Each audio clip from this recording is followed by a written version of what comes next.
Lara, pripravljate predstavo o Lari. Zakaj gre?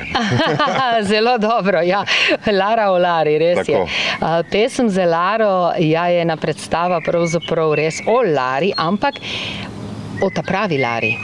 Ne tisti, ki jo poznamo iz Doktorja Živaga, ne, in seveda Doktorja Živaga, ampak jaz sem odkrila, da za to zgodbo, ki je bila v filmu in romanu, stoji resnična zgodba. In to ljubezenska zgodba med avtorjem romana Borisom Pasternakom in njegovo ljubico Olgo Ivinsko, s katero je bil 14 let in je v bistvu to zelo dobro opisal v romanu potem. In tako da sem jaz potem naletela na njene spomine, kjer je opisala to njuno razmerje in 14 let trajajoče in me je seveda navdahnilo, ker se mi skoraj zdi, da je ta ljubezenska zgodba, ki je tudi polna nekih slabih trenutkov in dogodkov, vendarle globoka in predana in tako izjemna, da je še celo boljša za filmizirati kot Doktor Živago, kar se tiče ljubezenske zgodbe. To bo ruska predstava na nek način, ne? Ali bo pevsko-glasbeni dogodek, ne? To je, pevsko-gledališki dogodek, ja.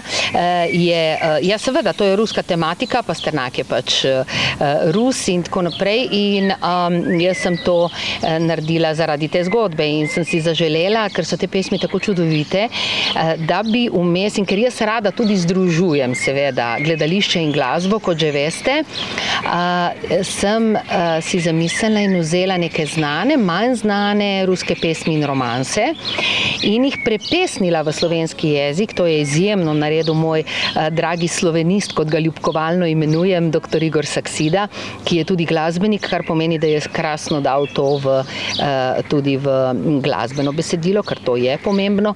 In tako da nekako počrtujejo te pesmi to zgodbo. Kdo vam pri tem pomaga še poleg gospoda Saksideja, ne? Verjetno ne boste sami na odru, ali kako? Ne, nisem sama na odru. Najprej moram zelo tudi pohvaliti dramski tekst, ki ga je spisala Simona Hamer po teh spomini Olginih in seveda režijo Julije Rošine, tenkočutno, prekrasno, ker me je tako peljala v filmsko igro na odru, ne boste verjeli, in v res srčiko te ruske duše, ker je tudi sama po rodu Rusinja. In pri gibu in tej sami gracioznosti mi je pa zelo pomagala koreografinja in plesalka Ana Pandur-Predin, moja krasno bitje, ki me čuti. In ta glavni akteri pa seveda moji 4 glasbeniki, Ravi Šresta, Tilen Stepišnik, pa Gašper Primožič na harmoniki in seveda ta glavna atrakcija pa je edina balalajka v Sloveniji, ki jo igra Aleksej Jermakov. Rekli ste, da ste izbrali to zaradi ljubezni, celo zgodbo. Zdaj v tem trenutku je mogoče to, da je to prav ruska zgodba. Bi lahko bilo to malce moteče, odvrnjujoče? Ja, razumem. Prvi ste, ki ste si upali to vprašati, in jaz si upam to odgovoriti. Namreč ta projekt bi moral že biti premierno prizorjen 2020. Vemo, kaj se je dogajalo in se je zdaj. Jaz sem se odločila, da se ne grem njihovih vojn, in da pravzaprav Pasternak, ne Olga, ne vem, ruske pesmi nimajo nobene veze s to situacijo zdaj in da gledališče je vedno bilo ogledalo družbe in tudi njen kritik.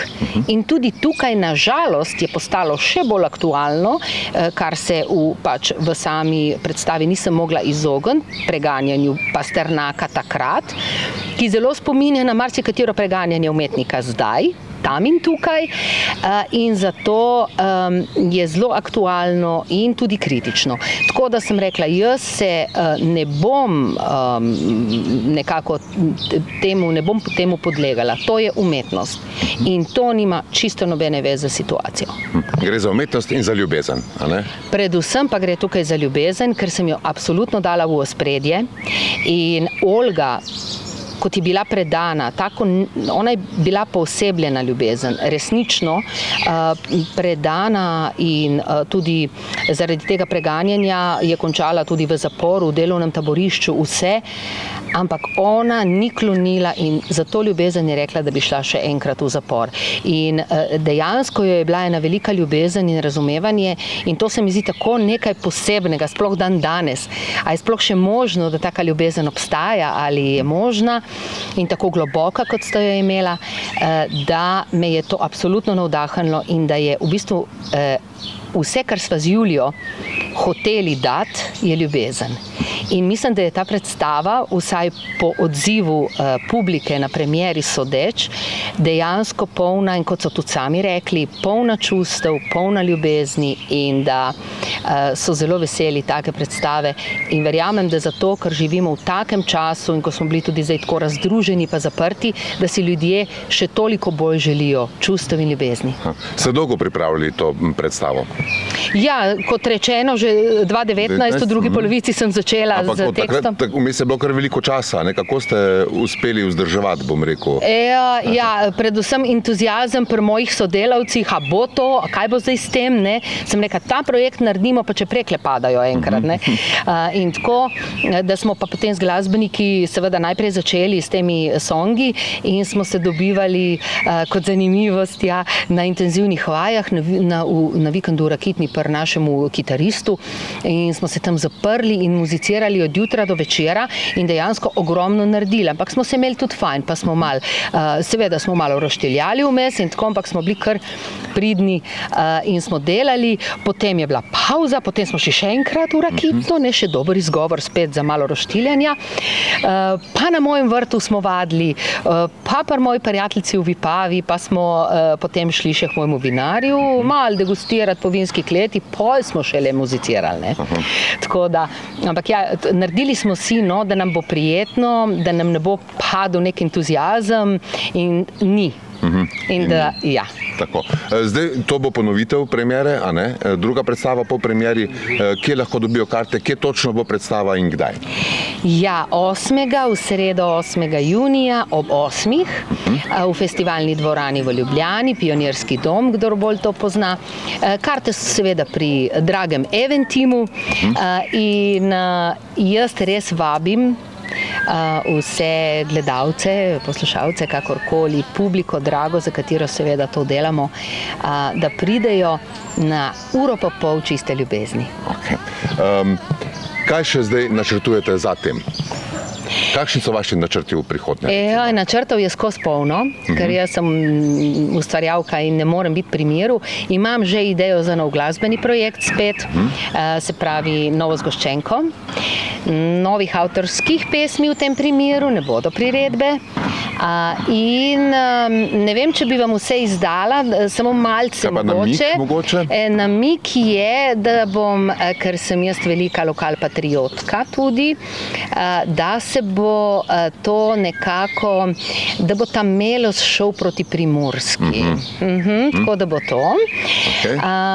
Potem seveda upam, da bomo veliko teh predstav odigrali, še drugih koncertov, še vedno koncertiram tale naš zadnji projekt Kako diši svoboda, kakšne barve je mir, ki se mi zdi spet zelo aktualen.